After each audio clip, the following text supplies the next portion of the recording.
अस्सलाम वालेकुम, मेरा नाम है यासिर याकूब। I'm a director of White Securities. Today we are going to discuss for the public awareness के stock market trends, economy और foreign investors इनका impact stock market के ऊपर कैसे होगा। कुछ पॉइंट्स जो कि हम आज डिस्कस करेंगे वो है effects of economics on stock market, current investment trends, sectors to invest, key risk analysis, dividend based investments, benefits for foreign investors, and in the end question and answers. Contact details have been given. अगर आपको कोई सवाल करने हो तो आप उन details पे भी कर सकते हैं। तो हम अपनी प्रेजेंटेशन स्टार्ट करेंगे। Effects of economics on the stock market. सबसे पहले तो हमें ये जानना जरूरी है कि स्टॉक मार्केट के ऊपर इकोनॉमिक इफेक्ट्स कैसे। तो सबसे पहले तो हम ये देखते हैं कि कौन से फैक्टर्स हैं जो कि स्टॉक मार्केट को अफेक्ट करते हैं। तो इंटरेस्ट रेट आपका किसी भी कंपनी की प्रॉफिटेबिलिटी पे ऐसे इम्पैक्ट करता है कि अगर वो इंटरेस्ट रेट ज्यादा हो तो जाहिर सी बात है इंटरेस्ट रेट का जो रिटर्न होगा, जो इसका इंटरेस्ट होगा, वो जब कंपनी पे करती है तो उसकी जो अर्निंग्स होती है वो कम हो जाती है। जैसे कि it says when interest rates are higher it makes money more expensive to borrow, eating into company profit margins.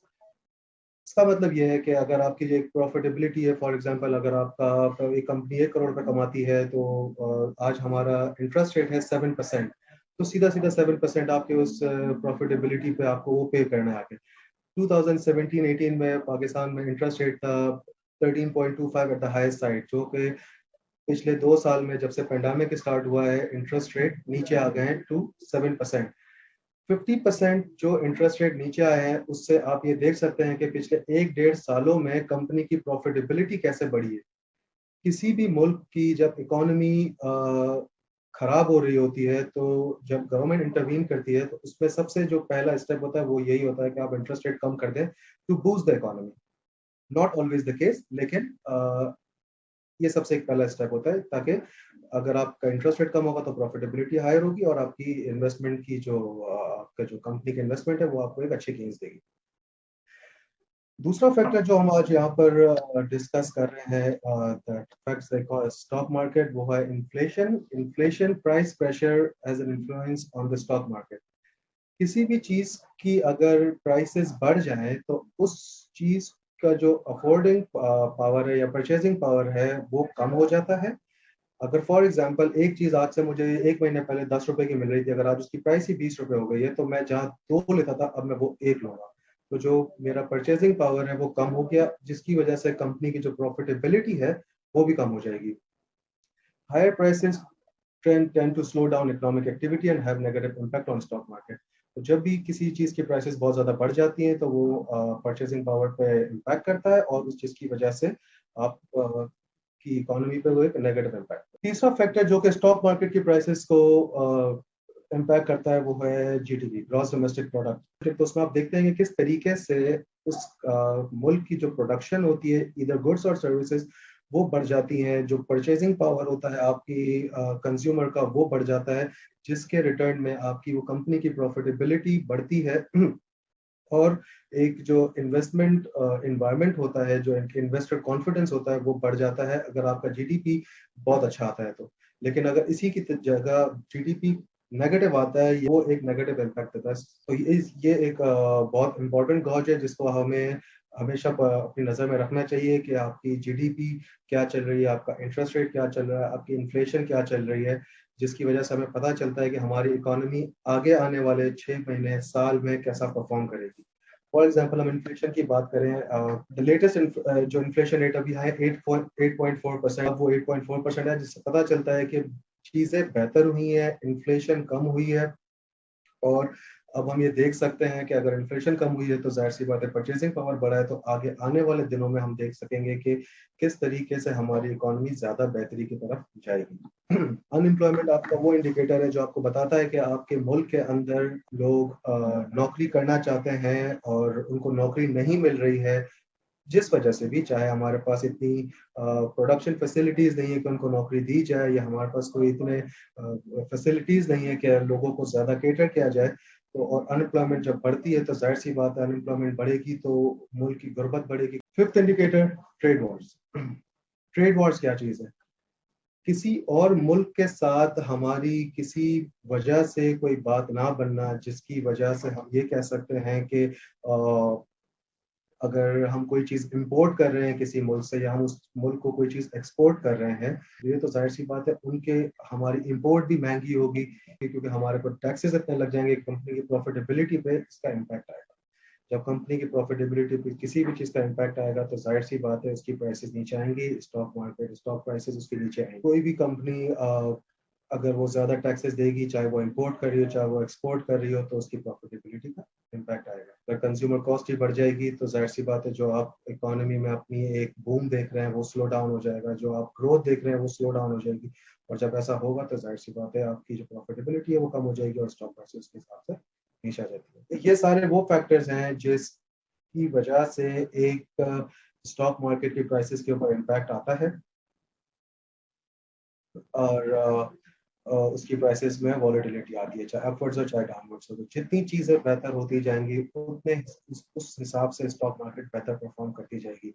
Example हम ले लेते हैं कि 2017 में आपकी मार्केट ने हाई इंडेक्स टच किया था 54,000 53,000 का, और वहां से स्लोली स्लोली वो 27,000 पे जाके लैंड की जब आपका पेंडेमिक स्टार्ट हुआ था।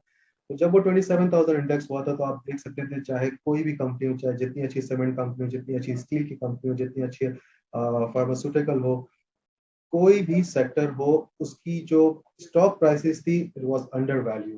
क्यों अंडर वैल्यूड हमेशा प्राइसेस नहीं होती? जब हमें आगे आने वाले दिनों में कुछ दिख नहीं रहा होता, एक इन्वेस्टर कॉन्फिडेंस मार्केट में देख नहीं रहा होता, उसे हमें देखता नहीं है कि आगे आने वाले दिनों में उस कंपनी की परफॉर्मेंस कैसी होगी, और हम इस चीज की वजह से इन्वेस्ट नहीं कर सकते। लेकिन जैसे ही ये चीजें बेहतर की तरफ जाती हैं, इन्वेस्टर इन्वेस्टर कॉन्फिडेंस बढ़ना शुरू होता है, तो इन्वेस्टमेंट आगे सामने बढ़ती है और उसके हिसाब से फिर आपकी चीजें बेहतर होना शुरू होती हैं। काफी ऐसी चीजें हैं अगर हम स्टॉक पर्टिकुलर स्टॉक्स की बात करें, they have gone up to more than 100%, 200%, 300% in last 1 year। एक साल में 200-300% एक कंपनी आपको रिटर्न दे, मार्केट प्राइस पर रिटर्न दे रही है। और आज भी हम अपनी इकोनॉमी को लेकर इतना पॉजिटिव हैं कि हमें आने वाला 1 साल 2 साल इतने बेहतर लगते हैं कि हम ये कह सकते हैं कि यहाँ से भी returns further as up to 100% returns मिल सकते हैं। तो हम उस चीज को टारगेट करते हैं।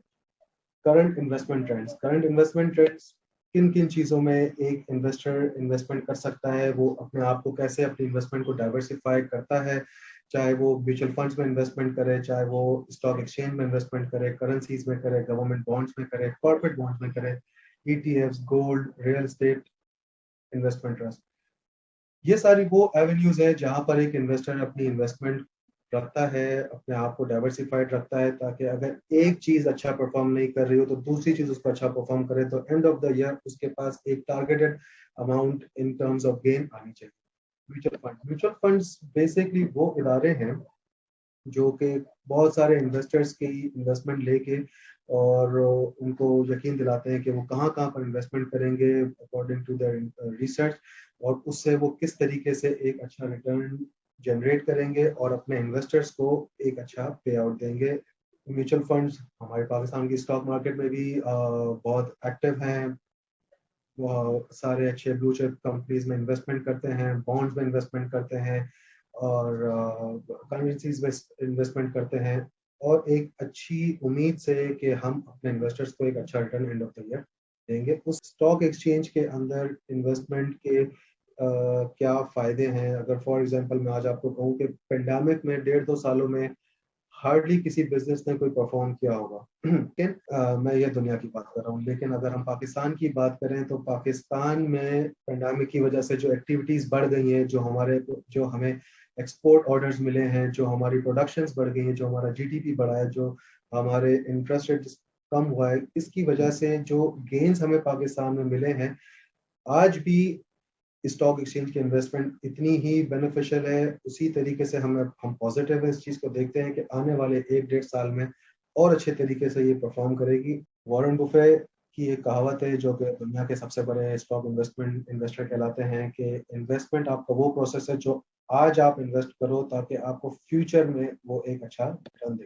फिर आती है करेंसीज में इन्वेस्टमेंट जो कि फॉरेक्स के थ्रू और फॉरेन एक्सचेंज मार्केट के थ्रू होती है। इसमें आपका ये होता है कि आप एक करेंसी के अगेंस्ट दूसरी करेंसी लेते हैं, आप रुपए के अगेंस्ट डॉलर लेते हैं या पाउंड लेते हैं या यूरो लेते हैं, उस उम्मीद के साथ कि जब ये करेंसीज अप्रिशिएट होंगी तो आपको उससे भी एक अच्छा गेन मिलेगा। फॉर एग्जांपल 2 साल पहले, 3 साल पहले 2016-17 में आपका डॉलर अगेंस्ट रुपी था 100 रुपी पर डॉलर। 1.5-2 सालों में ये जिस तरीके से बढ़ा है 162 रुपीज तक आज ट्रेड हो रहा है, 164 रुपीज तक, और जिस तरह वो 168-170 रुपीज से टच किया है, तो अगर उस वक्त किसी ने डॉलर में इन्वेस्टमेंट की होती तो वो 50-60% रिटर्न के साथ आज खड़ा होता या वो रिडीम करता जो भी, तो वो एक अच्छा गेन मिलता उसको। इसी तरीके से गवर्नमेंट बॉन्ड्स हैं। Government bonds basically risk free investment होती है। इन दिस आप जब गवर्नमेंट बॉन्ड्स ले लेते हैं, लिखा हुआ है इसमें 3 इयर्स, 5 इयर्स, 10 इयर्स, 15 इयर्स, नीचे लिखा हुआ है सोर्स 4 अगस्त की लेटेस्ट डेटा है ये। अगर आप 3 साल के गवर्नमेंट बॉन्ड्स ले लेते हैं जिसका आपको 8.88% फिक्स रिटर्न मिलता है, इसमें आपका कोई रिस्क नहीं है, आपको भी पता है कि आप एंड ऑफ द ईयर आपको ये रिटर्न मिलना है। 5 साल के इन्वेस्टमेंट में आप 9.20 पर एनम आपको ये रिटर्न मिलेगा। 10 इयर्स में आपको 9.84 और 15 इयर्स में 10.4% आपको रिटर्न मिलेगा। ये वो रिस्क फ्री इन्वेस्टमेंट है जिसमें आपका रिस्क नहीं होता। एनुअली आप इस पे 8.8% गेन कर रहे होंगे, और जब आप इसको रिडीम करना चाहते तो ये रिडीम हो जाती है। इसी तरीके से कॉर्पोरेट बॉन्ड्स है। कॉर्पोरेट बॉन्ड्स बेसिकली होते हैं कि एक उस कंपनी के ऊपर आपका भरोसा होना कि ये कंपनी अगर आज इस तरीके का परफॉर्मेंस दे रही है तो आगे आने वाले 3-4-5 सालों में वो कैसा परफॉर्म करेगी। तो उसके लिए आपका कॉर्पोरेट बॉन्ड्स खरीद लेते हैं, और आपकी वर्किंग होती है उसके ऊपर। आपको ये मालूम होता है कि फ्यूचर में जब उसकी एक कंपनी वो परफॉर्म करेगी तो किस तरीके से आप अपनी ये जो आपने आज कॉर्पोरेट बॉन्ड्स लिए, जब आप उसको कल रिडीम करेंगे तो इसमें गेन होना चाहिए या गेन होगा, क्योंकि आपका उस कंपनी पर भरोसा है। फिर होते हैं ईटीएफ, एक्सचेंज ट्रेडेड फंड्स। ये होती है बास्केट जिसके अंदर आपके अलग अलग स्टॉक्स होते हैं। अब एक इन्वेस्टर आता है जो कहता है कि मुझे अलग अलग इन्वेस्टमेंट 4-5 शेयर्स में नहीं करनी है, मैं किसी एक ऐसी बास्केट में इन्वेस्टमेंट कर दूं जिसके अंदर वो अलग अलग स्टॉक्स हों। पाकिस्तान में 4 ETFs अवेलेबल हैं, UBL Pakistan, NIT Pakistan, MBB Pakistan और मिजान पाकिस्तान। हर ईटीएफ में अलग अलग स्टॉक्स होंगे, उनकी अलग अलग बास्केट होगी। वो ईटीएफ आपको मिल जाएगा 10 रुपए पर ईटीएफ, 11 रुपए, 12 रुपए, 14 रुपए पर ईटीएफ, जिसके अंदर आपको अलग अलग क्वांटिटी अलग अलग शेयर्स की मिलेगी। चाहे अब आप फॉर एग्जांपल आप चाहते हैं कि आपके पोर्टफोलियो में सीमेंट सेक्टर आपके पोर्टफोलियो में हो, स्टील सेक्टर आपके पोर्टफोलियो में हो, फार्मास्यूटिकल, तो आप एक ऐसा ईटीएफ चूज करें जिसके अंदर आपकी ये रिक्वायरमेंट पूरी हो रही होगी। कोई भी ऐसा ईटीएफ जिसके अंदर आपको सीमेंट के शेयर भी मिलेंगे, स्टील के भी मिलेंगे, फार्मास्यूटिकल भी मिलेंगे, जिसकी वजह से अब आपको अलग अलग स्टॉक्स लेने की जरूरत नहीं है। आप ये ईटीएफ ले लें, इसमें इन्वेस्टमेंट करते हैं। जब वो कंपनी डिविडेंड देगी तो आपको अकॉर्डिंग टू द कैलकुलेशन आपको उसमें डिविडेंड भी मिलेगा, आपको बोनस भी मिलेगा, आपके पास ईटीएफ भी होंगे, और जब ये ईटीएफ ट्रेडिंग हो रही होगी तो वो एक अच्छा गेन इसमें भी आपको मिल सकता है in long term. Investment trends, आप गोल्ड में इन्वेस्टमेंट कर सकते हैं। आपने देखा होगा पिछले 1 साल में गोल्ड ने बहुत अच्छे रिटर्न्स दिए हैं। पाकिस्तान की हम बात करें जहाँ पर 1 तोला मिलता था 58,000 60,000 रुपए का, 60,000 रुपीज का तोला, आज वो हो गया है 1,10,000 रुपए का तोला with in span of 1 year. इस 1 साल में जो ये आपको 50% गेन गोल्ड में मिला है, तो ये आपका एक और डाइवर्सिफाइड इंस्ट्रूमेंट हो सकता है जहाँ पर आप अपनी इन्वेस्टमेंट कर सकते हैं। अब इधर you can invest in gold bricks, jewellery, coin bars, physical ले सकते हैं। अगर आपको कॉन्ट्रैक्ट लेना है तो आप कॉन्ट्रैक्ट भी लेते हैं। ये आप कमोडिटी मार्केट से, आपको कमोडिटी एक्सचेंज मार्केट से आपको मिल जाएंगे। आप कॉन्ट्रैक्ट लेके बैठ जाए, जब आपको गेन मिले आप वो बेच भी सकते हैं प्रॉफिट के साथ। रियल एस्टेट इन्वेस्टमेंट ट्रस्ट, बहुत से लोग होते हैं वो कहते हैं कि हम चाहते हैं कि हम इन्वेस्टमेंट से रियल एस्टेट में करें, लेकिन हर बंदा रियल एस्टेट अफोर्ड कर जाए, अफोर्ड कर सके ना कर सके, वो रिस्क लेना चाहे ना लेना चाहे, वो उसकी एक अपनी चॉइस है। तो उसकी वजह से अगर आप ये समझते हैं कि रियल एस्टेट इन्वेस्टमेंट ट्रस्ट जैसी आपको कोई चीज़ अगर आपको स्टॉक एक्सचेंज में मिल जाती है, जो कि पाकिस्तान स्टॉक एक्सचेंज में एक अवेलेबल डॉलमेंट सिटी रीट के नाम से, 10 रुपए का शेयर, हर साल आपको 10% डिविडेंड। अब इसमें इन्वेस्ट करने का मतलब है कि आपने बेसिकली रियल एस्टेट में इन्वेस्टमेंट कर दी। आप 10% का गेन लेते जाएंगे, आपकी इन्वेस्टमेंट इसमें रहेगी। Any time you want redeem, any time you want sell, आप इसको बेच सकते हैं और ये आपके पैसे कैश आउट हो जाते हैं। तो ये वो सारे इन्वेस्टमेंट ट्रेंड्स हैं जिसमें बेसिकली एक इन्वेस्टर समझता है कि अपने पोर्टफोलियो को डाइवर्सिफाइड इस तरीके से रखे ताकि अगर एक चीज उसको एक टाइम पीरियड पे उसको रिटर्न नहीं मिल रहा हो तो दूसरी चीज उसको रिटर्न मिल रहा हो। हर एक वक्त पे हर चीज अच्छा परफॉर्म नहीं कर रही होती। किसी वक्त स्टॉक एक्सचेंज अच्छा परफॉर्म कर रहा होगा, कभी गोल्ड अच्छा परफॉर्म कर रहा होगा, कभी रियल एस्टेट इन्वेस्टमेंट ट्रस्ट अच्छा परफॉर्म कर रहे होंगे, कभी दूसरी इन्वेस्टमेंट अच्छा परफॉर्म कर रही होगी। तो अगर आपका एक पोर्टफोलियो डाइवर्सिफाइड है तो of course it will help you every other instrument. Sectors to invest, अगर हम पाकिस्तान की बात करें तो हमें तो हर सेक्टर आज अच्छा लगता है, क्योंकि हम आज पाकिस्तान को उस लेवल पे देख रहे हैं जहाँ इकोनॉमिक एक्टिविटीज बहुत बेहतर हो रही हैं, ईज ऑफ डूइंग बिजनेस बहुत अच्छा हो गया है। गाड़ियों की एग्जांपल ले लें, जो गाड़ी आज से 2 साल पहले 20 लाख रुपए की मिलती थी वो आज 40 लाख रुपए की मिलती है। रिकॉर्ड ब्रेक्स हो रहे हैं सुजुकी के, आप देख लें नंबर्स, आप टोयोटा के नंबर्स देख लें, रिकॉर्ड ब्रेकिंग इन्होंने सेल्स की है। इवन दो के प्राइसेस डबल हो गई हैं, जहां पर थी वहां से डॉलर आपका 162 पर है, जिसकी वजह से उसकी प्राइसेस बढ़ी है। कमोडिटी प्राइसेस दुनिया में इतनी बढ़ गई हैं जिसकी वजह से आपकी आज चीजें बहुत महंगी हो गई, लेकिन उसके बावजूद पाकिस्तान के लोग हर चीज अफोर्ड कर सक रहे हैं और एक अच्छी सेल्स भी हो रही है, अच्छे प्रॉफिट्स कंपनीज के आ रहे हैं। कंपेयर अगर किया जाए साल से, 1 साल पहले से या 1.5 साल पहले से, तो प्रॉफिट मार्जिन ऑलमोस्ट 200% तक बढ़ गए हैं। डिविडेंड पे आउट्स बहुत अच्छे हो गए हैं कंपनी के। इन्वेस्टमेंट जो पाकिस्तान में है वो एक अच्छे गेन्स दे रही है। पर्टिकुलरली अगर हम इन सेक्टर्स के बारे में बात करें कि टेक्सटाइल, सीमेंट और स्टील क्यों बेहतर है, पिछले बजट में भी आपने देखा होगा कि गवर्नमेंट ने किस तरीके से सीमेंट सेक्टर को बेनिफिट्स दिए हैं, स्टील सेक्टर को बेनिफिट्स दिए हैं, टेक्सटाइल सेक्टर को बेनिफिट्स दिए हैं, जस्ट इन होप के ये सेक्टर्स अगर आपके बेहतर होंगे या आगे परफॉर्म करेंगे तो जाहिर सी बात है आपकी इकोनॉमी बहुत अच्छा परफॉर्म करेगी। सिंपल सी एग्जांपल है, सीमेंट सेक्टर को बेनिफिट देने का मतलब है डेवलपमेंट। आपकी डेवलपमेंट होगी, रोड्स बनेंगे, डैम्स बनेंगे, आपके इंफ्रास्ट्रक्चर बनेगा। ये वो सारी चीजें हैं जिसकी वजह से ये एक सीमेंट सेक्टर अच्छा लगता है। फिर अगर हम देखें तो गवर्नमेंट ने low cost housing schemes announce की हैं, फिर आपको इंटरेस्ट फ्री लोन्स अनाउंस किए हैं लो इनकम ग्रुप वालों के लिए, ताकि जिसके लिए पहले तकलीफ होती थी जिनको लोन लेके एक अपनी जगह लेने में, आज उनके लिए वो सब आसान हो गया है। इंटरेस्ट रेट ऑलरेडी 13.25% से 7% पे आ गया है, जो कि आज अगर आप नॉर्मली भी बैंक से बोरो करने जाओ तो आपके लिए एक चीज अफोर्डेबल है। पीएसडी पे डिसबर्समेंट जो डेवलपमेंट के लिए आपके बजट पे गवर्नमेंट ने एक डेवलपमेंट पे जो बजट एलोकेशन की है वो इतनी ज्यादा की है कि आने वाले दिनों में हमें ऐसा लगता है कि सीमेंट सेक्टर और स्टील सेक्टर बूम पे होंगे। इसी तरीके से स्टील सेक्टर पे हम बात करें, डैम्स की कंस्ट्रक्शन हो रही है, PSD allocation 2.1 trillion, exemption in custom duty, regulatory duty on raw material of the steel. ये वो सारी चीजें हैं, जब आप ये फैसिलिटीज प्रोवाइड करते हैं कंपनीज को, जब आप ये फैसिलिटीज प्रोवाइड करते हैं आपकी एक कंट्री को, तो अब हम जाहिर सी बात है जब हम सस्ती चीजें इंपोर्ट कर रहे होंगे, चीजें बना के एक अच्छी प्रॉफिट मार्जिन के साथ बेचेंगे, आने वाले दिनों में एक अच्छी अर्निंग आएगी, एक्सपोर्ट कर सकेंगे। ये वो चीजें जिसकी वजह से आप ये देखते हैं कि आपको बहुत अच्छे गेन्स मिल सकते हैं stock market as well as आपकी इकोनॉमिकल मूवमेंट आपकी हमेशा पॉजिटिव रहेगी। आपको दिख रहा होगा कि आपकी जो मुल्क है वो तरक्की की तरफ कितनी स्पीड से बढ़ रहा है। टेक्सटाइल सेक्टर की अगर हम बात करें तो टेक्सटाइल सेक्टर ऑब्वियसली हमेशा से पाकिस्तान की जान रहा है। बीच में थोड़े मसले मसाइल की वजह से बैठ गया था, लेकिन अगेन हमने वापस एक्सपोर्ट करना बहुत अच्छे एक लेवल पे शुरू कर दिया है, जिसकी वजह से हमारे जो आज अगर 162 पे भी डॉलर रुका हुआ है तो उसकी वजह यही है कि हम एक अच्छी एक्सपोर्ट करके इस मुल्क के अंदर पैसा ला रहे हैं, इस मुल्क के अंदर डॉलर ला रहे हैं।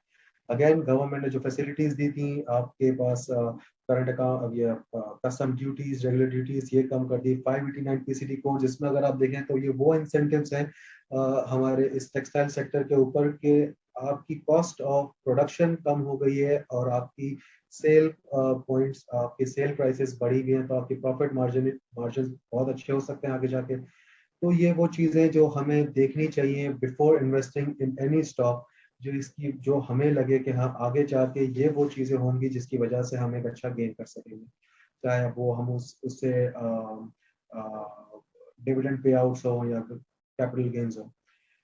Pakistan will continue to receive export orders owing to global trends favoring Pakistan. Pakistan को फेवर जाहिर सी बात है बहुत मिली है पेंडेमिक की वजह से भी, और फिर जब एक रिवाइवल हुआ इस इकोनॉमी का, तो हमारे पास बहुत ऑर्डर्स आने लगे, जिसकी वजह से कि जो हमारा सेक्टर टेक्सटाइल सेक्टर है वो बहुत अच्छा परफॉर्म कर रहा है। कुछ की रिस्क एनालिसिस हैं जो हमें नज़र में हमेशा रखने चाहिए, जिसकी वजह से जो हमने पीछे एनालिसिस किया उन पे इम्पैक्ट आ सकता है, चाहे अर्निंग बढ़ सकती है चाहे कम हो सकती है। अगर decline in cement prices, recently हम देख रहे हैं कि सीमेंट प्राइसेस में सिर्फ इंक्रीज होती रही है। क्यों? क्योंकि आपकी कमोडिटी जो सीमेंट के जो सबसे ज्यादा यूज होती है वो कोल, कोल प्राइसेस इंटरनेशनली बढ़ गई है। जब आपकी कॉस्ट ऑफ प्रोडक्शन बढ़ जाएगी तो कंपनीज ये जो कॉस्ट बढ़ जाती है वो अपने कंज्यूमर्स को पास ऑन कर देते हैं। वो पास ऑन करेंगे तो आपकी अर्निंग इंटैक्ट रहेगी, वो पास ऑन नहीं करेंगे तो आपकी अर्निंग पे बिल्कुल इम्पैक्ट आएगा, वो अर्निंग कम हो सकती है। इसी तरीके से उनकी स्टॉक प्राइसेस कम हो सकती है, फिर उनके डिविडेंड कम हो सकते हैं।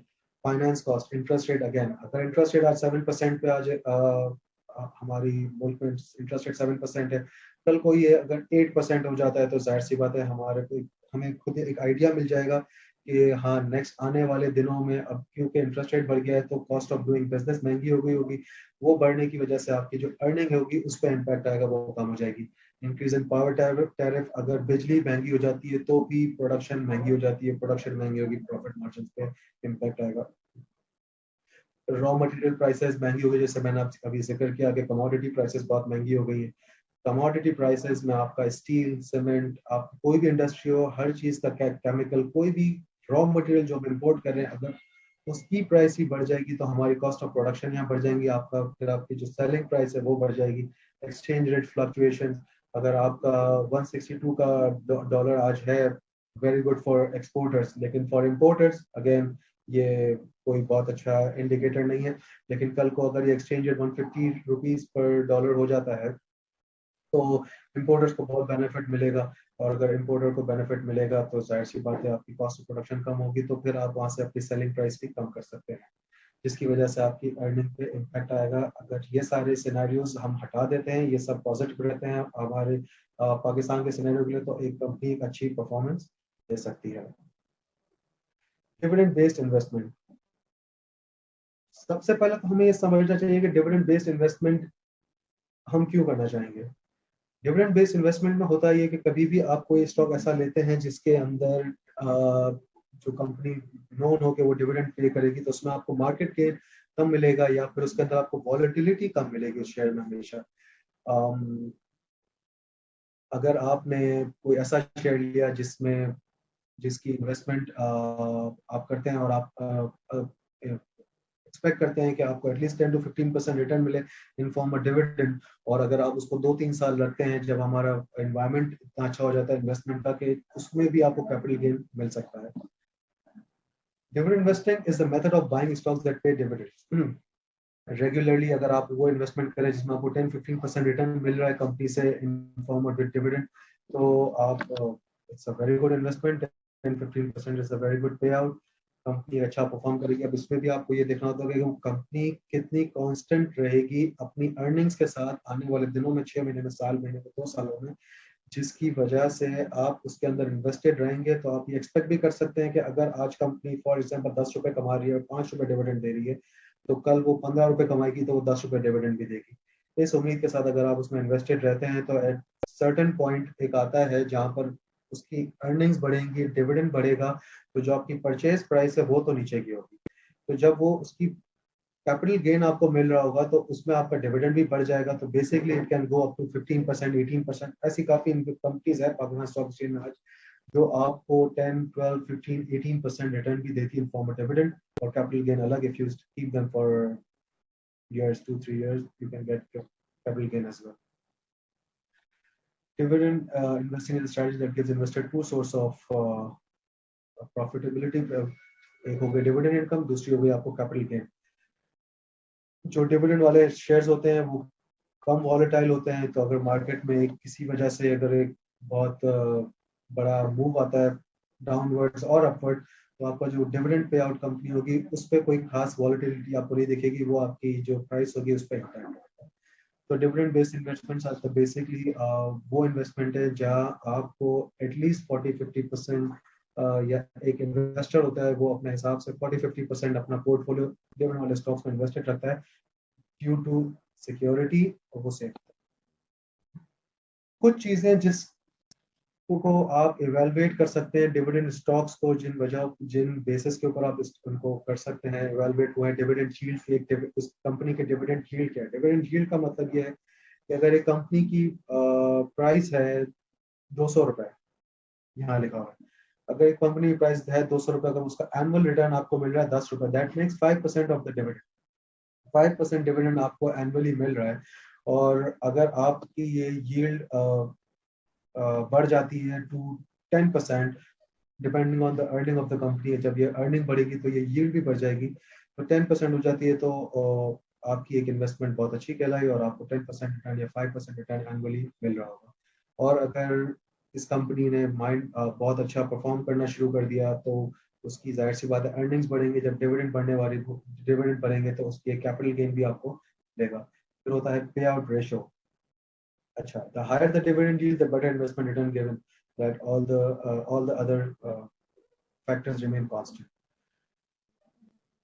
Cash dividend payout. Dividend payout ratio is the ratio of the total amount of dividend paid out to the shareholders relative to the net income of the company. अगर एक कंपनी 10 रुपए कमा रही है, वो आपको 5 रुपए डिविडेंड दे रही है, तो it's already 50% cash payout from the earning.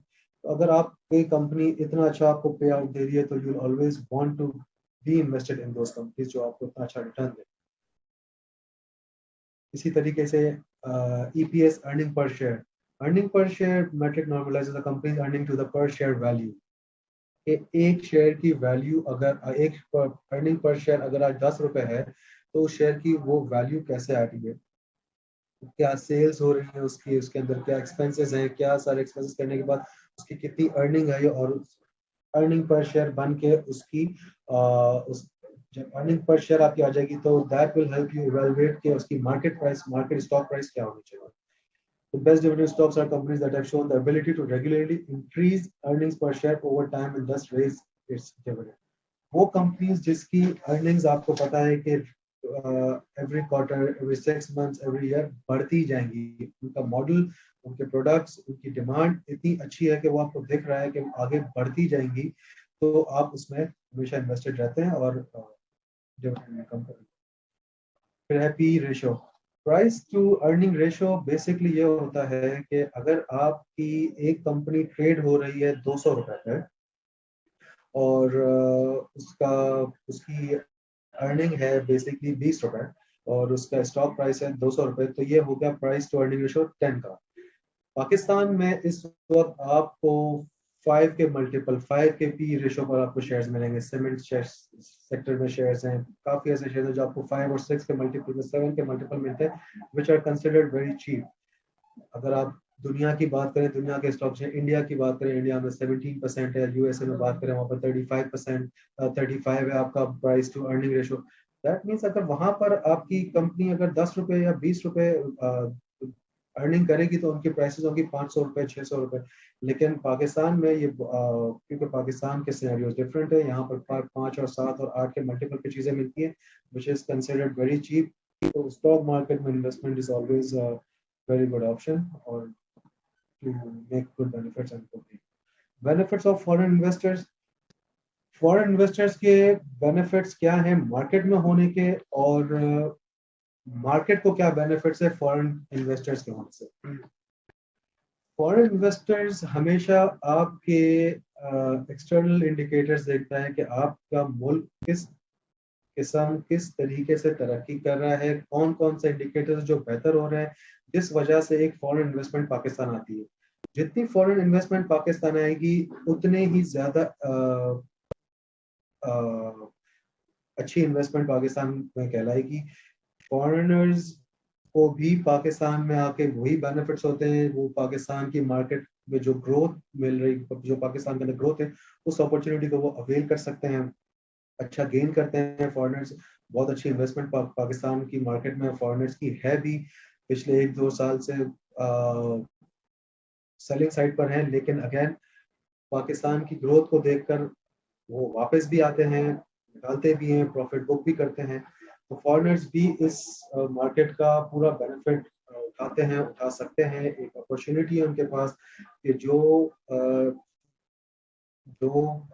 हम देख रहे हैं कि किस तरीके से इकोनॉमी ग्रो होगी, जो किस तरीके से ये मुल्क ग्रो होगा, उस तरीके से इस इन्वेस्टमेंट को देखा जाए।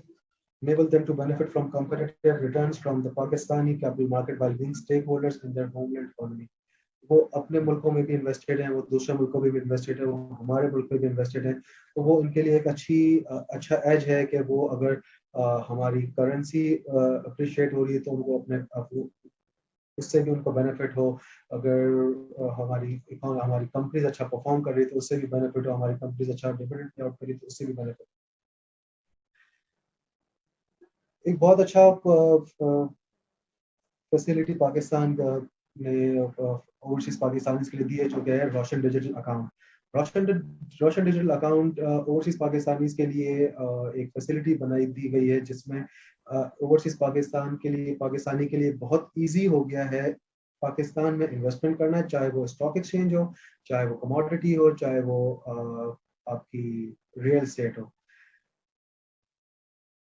Very easy to invest. किसी भी बैंक में जाके आप ब्रोकरेज हाउस की इन्वेस्टिगेशन करके और वहां पर आप अकाउंट खुलवा लें। वाइड सिक्योरिटीज की आपको रोशन डिजिटल सर्विसेज देता है, यहाँ पर आप अकाउंट खुलवाएं।